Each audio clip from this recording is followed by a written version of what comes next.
So today we're going to be discussing the importance of the sense of smell with Jasmine Award-winning writer Alice Parcq. Now, Alice is going to tell us how she's regained her sense of smell after suffering from coronavirus and how it's making her appreciate smells all over again. So firstly, Alice, how are you and how's your recovery? I'm good. I'm better now. I was not well for a couple of weeks, but I'm fully back to 100% now. Thank you. Great, that's good to hear. Can you share some insight for us on what losing your sense of smell was like? For me, because it's my passion and my career choice to write about perfume and to think about perfume and cooking and food and taste and smell, genuinely it was the most upsetting part of the whole illness. And for everyone that's going to be different. For me personally, it really sent me to a very upset, quite dark place, because I find so much joy and emotional creativity in how things smell and how things taste, and that was completely turned off. And I really got incredibly sad about it, actually, more than I ever thought I would. Really, it's such a weird thing. You can't even contemplate it until it happens to you, I'd imagine. Yeah. Can you tell me, so obviously it started to come back, and Mm-hmm. have you been doing anything to help retrain or bring that sense of smell back? Well, I'm a working mother of two, and my husband is actually an NHS doctor, so I'm very much parenting solo at the moment. So actually I do a lot of smell playing games with my two daughters at the moment, and we go through, they love it, it's hysterical, they love going through all my scented candles. So we get them down from the mantelpiece and we go and we smell all of them, and I get them to talk about words that might spring to mind when they're smelling them, and it's helping me to distinguish all the fragrant, all the smells as well. And it's just a nice way of connecting with my daughters, getting my nose back up into action and smelling delicious things as well. They're going to be creating some amazing memories with you. You're training the performance of the future. That's great. And what sense did you miss the most? I mean, this will sound a bit sort of nostalgic, but the smell of my children, their hair, their skin, the smell of coffee. Actually, I love the smell of coffee. I don't drink a huge amount of it, but the smell is so delicious, and that roasted nutty smell is how to start the day.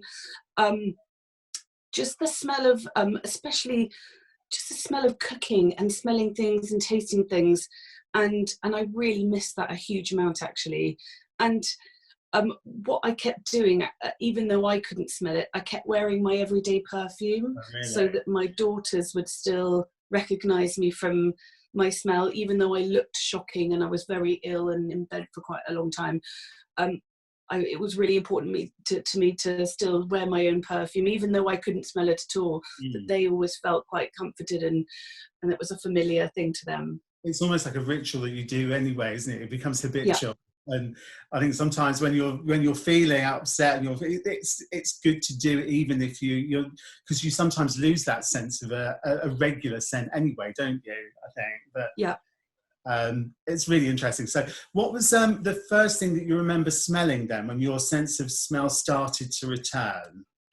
Actually, my morning coffee, and What was that? and my husband had made me a coffee, and suddenly I got a little tiny, almost like one of those sort of Acme cartoons where you see a hound outside a butcher's shop, and I suddenly recognized that sort of roasted, sweet, soft, but slightly metallic smell of coffee, and the creaminess that comes from mixing it with the milk, and there was something there.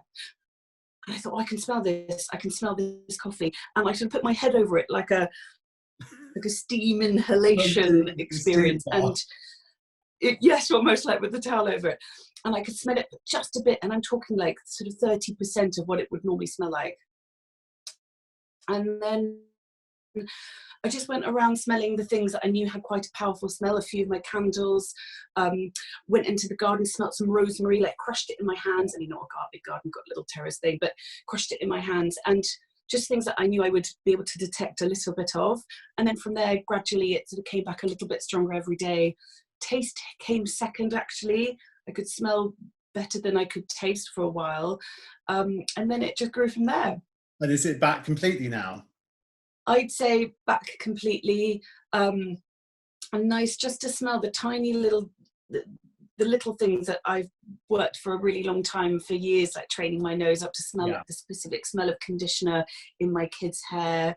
And I went to the supermarket the other day and dug my face into a basil plant pot that I bought, and that crunchy, dewy jungle smell and all the sort of botanical like sparks all went off, and it was paradise. It was paradise, that smell. And natural things are things in the garden outside. The beautiful smell of the air right now is so special because there's very little air pollution, so I'm really enjoying just smelling in all the mown grass and everything in everyone's gardens right now.